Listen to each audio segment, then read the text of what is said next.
Hola, hola a todos, ¿cómo están? Continuamos con la lectura de la palabra de Dios. Estamos leyendo Primera de Crónicas capítulo 9 y 10 y también vamos a leer Romanos capítulo 15. Así que comenzamos acá, día 184. Los animo a todos a continuar, a perseverar en la lectura de la palabra y seguir así. Seguir así, vamos a leer la Biblia todo el año y después vamos a continuar, quizás con otra versión. Bien, vamos a ir a Primero de Crónicas capítulo 9, que dice: Todo Israel fue inscrito por genealogías, y están inscritos en el libro de los reyes de Israel. Y Judá fue llevado al destierro a Babilonia por su infidelidad. Los primeros que habitaron en sus posesiones, en sus ciudades, fueron Israel, los sacerdotes, los levitas y los sirvientes del templo. Algunos de los hijos de Judá, de los hijos de Benjamín y de los hijos de Efraín y Manasés habitaron en Jerusalén. Utai, hijo de Amiud, hijo de Omri, hijo de Imri, hijo de Bani, de los hijos de Pérez, hijo de Judá, de los Silonitas, Asaías, el primogénito, y sus hijos, de los hijos de Sera, Jeuel y sus parientes, 690 de ellos, de los hijos de Benjamín, Salú, hijo de Mesulam, hijo de Odavías, hijo de Asenúa, Ibneías, hijo de Jeroam, y Ela, hijo de Uzi, hijo de Micri, y Mesulam, hijo de Cefatías, hijo de Reuel, hijo de Ibnías, y sus parientes conforme a sus generaciones, 956. Todos estos fueron jefes de las casas paternas conforme a las casas de sus padres. De los sacerdotes, Jedaías, Joiarib, Jaquín, Azarías, hijo de Hilcías, hijo de Mesulam, hijo de Sadoc, hijo de Meraiot, hijo de Aitov, oficial principal de la casa de Dios. Adaía, hijo de Jeroam, hijo de Pasur, hijo de Malquías, y Masai, hijo de Adiel, hijo de Jasera, hijo de Mesulam, hijo de Mesilemit, hijo de Imer, y sus parientes, jefes de las casas paternas, 1760 hombres, muy capaces para la obra del servicio de la casa de Dios. De los levitas, Semaías, hijo de Asub, hijo de Asricam, hijo de Asabías, y de los hijos de Merari, Bacar, Eres y Galal, y Matanías, hijo de Micaía, hijo de Sicri, hijo de Asaf. Obadías, hijo de Semaías, hijo de Galal, hijo de Jedutún, y Berequías, hijo de Asa, hijo de Elcana, que habitó en las aldeas de los netofatitas. Los porteros eran Salum, Acub, Talmón, Aimán y sus parientes. Salum, el jefe, estacionado hasta ahora a la puerta del rey al oriente. Estos eran los porteros del campamento de los hijos de Leví. Salum, hijo de Coré, hijo de Ebiasaf, hijo de Corá, y sus parientes de la casa de su padre, los coraitas, estaban encargados de la obra del servicio, guardianes de los umbrales de la tienda. Sus padres habían estado encargados del campamento del Señor como guardianes de la entrada. Finés, hijo de Eleazar, antes había sido jefe de ellos, y el Señor estaba con él. Zacarías, hijo de Meselemías, era portero a la entrada de la tienda de reunión. El total de los que fueron escogidos para porteros en los umbrales era de 212. Estos fueron inscritos por genealogía en sus aldeas, a los cuales David y el vidente Samuel pusieron en su puesto de confianza. Así pues, ellos y sus hijos estuvieron encargados de las puertas de la casa del Señor, es decir, la casa de la tienda. Los porteros estaban en los cuatro lados, al oriente, al occidente, al norte y al sur. Y sus parientes en sus aldeas tenían que entrar cada 7 días para estar con ellos, de tiempo en tiempo, porque los cuatro jefes de los porteros, que eran levitas, estaban en puestos de confianza y estaban encargados de las cámaras y los tesoros de la casa de Dios. Pasaban la noche alrededor de la casa de Dios, porque la guardia estaba a su cargo, y ellos estaban encargados de abrirla cada mañana. Algunos de los jefes estaban encargados de los utensilios del servicio y los contaban, cuando los traían y cuando los sacaban. Otros de ellos también fueron puestos a cargo del mobiliario, de todos los utensilios del santuario, de la flor de harina, del vino y del aceite, del incienso y de las especias. Y algunos de los hijos de los sacerdotes preparaban la mezcla de las especias aromáticas. Matatías, uno de los levitas, el primogénito de Salum, coreíta, era responsable de las cosas que se preparaban en sartenes. Y algunos de sus parientes, de los hijos de Coat, estaban encargados de los panes de la proposición para ponerlos en orden cada día de descanso. También había cantores, jefes de casas paternas de los levitas, que habitaban en las cámaras del templo, libres de todo otro servicio, porque estaban ocupados en su trabajo día y noche. Estos eran jefes de casas paternas de los levitas conforme a sus generaciones, jefes que habitaban en Jerusalén. En Gabaón habitaba Jehiel, padre de Gabaón, y el nombre de su mujer era Maaca, y su hijo primogénito fue Abdón. Después Sur, Cis, Baal, Ner, Nadab, Gedor, Ahío, Zacarías y Miclot. Miclot fue el padre de Simeam, y habitaban también con sus parientes en Jerusalén, enfrente de sus otros parientes. Ner fue el padre de Cis, y Cis fue el padre de Saúl, y Saúl el padre de Jonatán, Malquisúa, Abinadab y Esbaal. El hijo de Jonatán fue Merib-Baal, y Merib-Baal fue el padre de Micaía.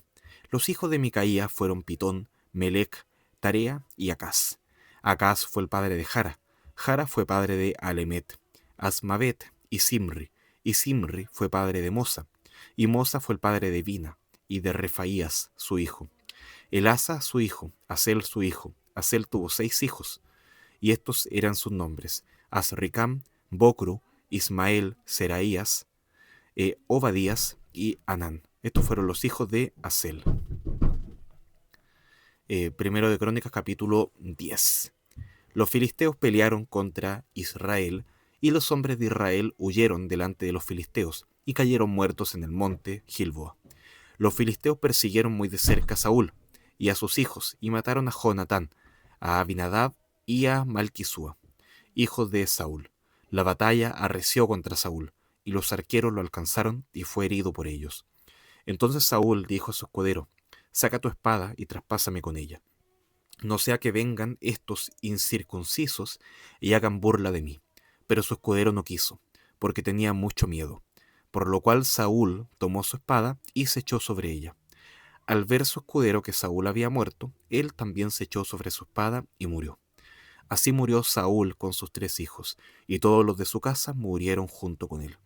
Cuando todos los hombres de Israel que vivían en el valle vieron que los suyos habían huido y que Saúl y sus hijos habían muerto, abandonaron sus ciudades y huyeron.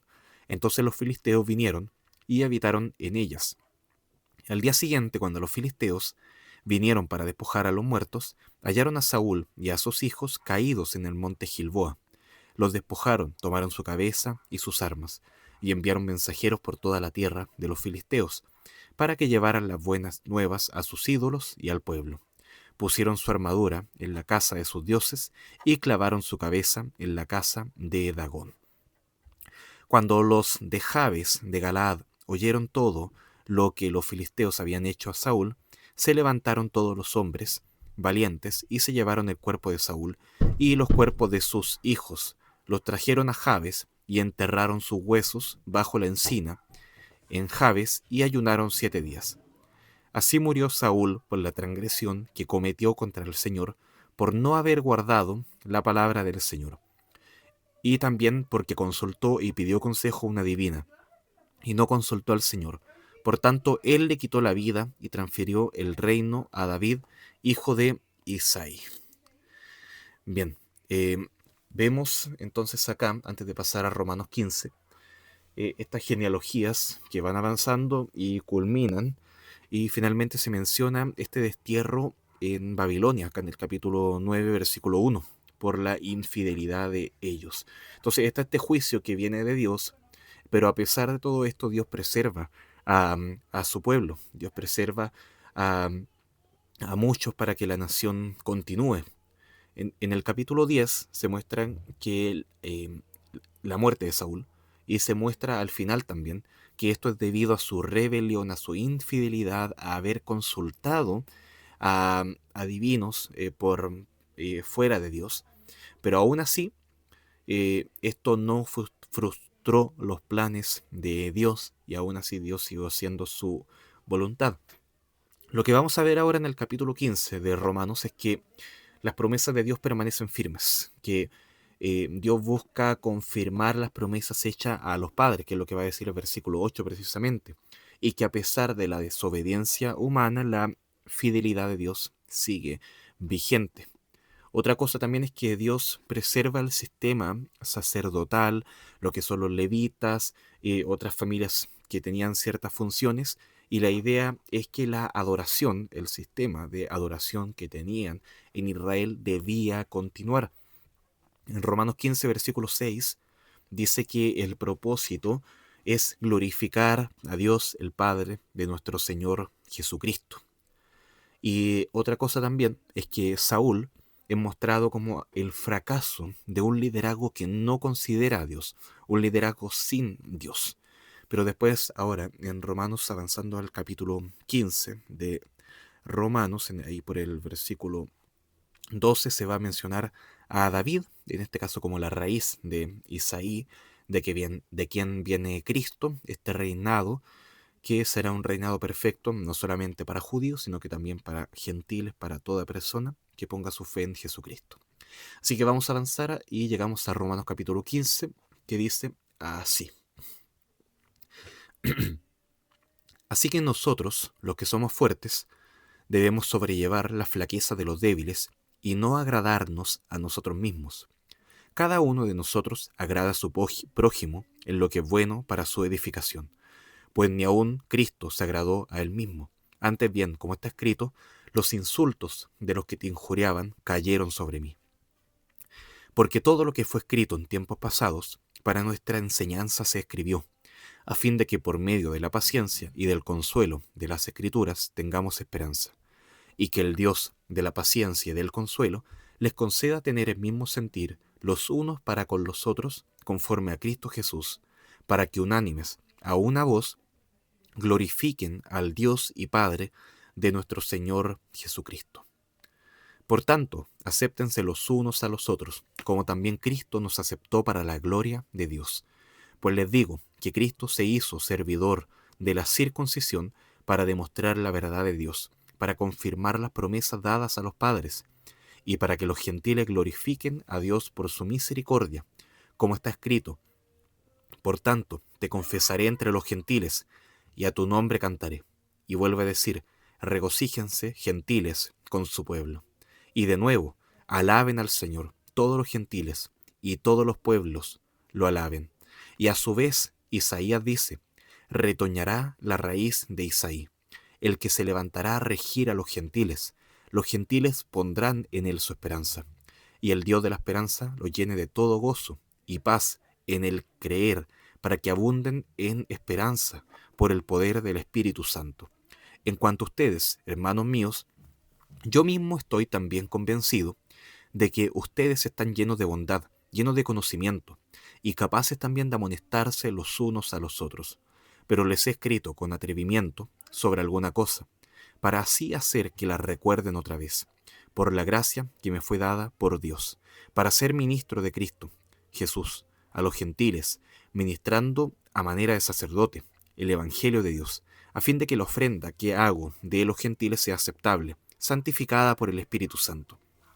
Por tanto, en Cristo Jesús he hallado razón para gloriarme en las cosas que se refieren a Dios, porque no me atreveré a hablar de nada sino de lo que Cristo ha hecho, por medio de mí, para la obediencia de los gentiles, en palabra y en obra, con el poder de señales y prodigios, en el poder del Espíritu de Dios, de manera que desde Jerusalén y por los alrededores y hasta el Ilírico he predicado en toda su plenitud el Evangelio de Cristo.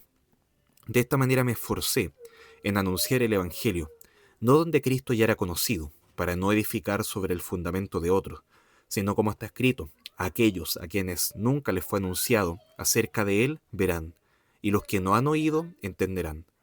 Por esta razón muchas veces me he visto impedido de ir a ustedes, pero ahora, no quedando ya más lugares para mí en estas regiones, y puesto que por muchos años he visto un gran deseo de ir a ustedes, cuando vaya a España los visitaré. porque espero verlos al pasar y que me ayuden a continuar hacia allá, después de que haya disfrutado un poco de su compañía. Pero ahora voy a Jerusalén para el servicio de los santos, pues Macedonia y Acaya han tenido a bien hacer una colecta para los pobres de entre los santos que están en Jerusalén. Si tuvieron a bien hacerlo, y a la verdad que están en deuda con ellos, porque si los gentiles han participado de sus bienes espirituales, también están obligados a servir a los santos en los bienes materiales. Así que cuando haya cumplido esto y les haya entregado esta ofrenda, iré a España, llegando de paso a verlos. Y sé que cuando vaya a ustedes, iré en la plenitud de la bendición de Cristo. Les ruego, hermanos, por nuestro Señor Jesucristo y por el amor del Espíritu, que se esfuercen juntamente conmigo en sus oraciones a Dios por mí, para que sea librado de los que son desobedientes en Judea, y que mi servicio a Jerusalén sea aceptable a los santos, y para que con gozo llegue a ustedes por la voluntad de Dios, y encuentre confortante reposo con ustedes. El Dios de paz sea con todos ustedes. Amén. Bien, lo dejamos hasta acá, entonces vamos a terminar orando, recordando este, esta autoridad perfecta que el Señor nos da y en quien podemos hallar esta paz de la que nos habla al final.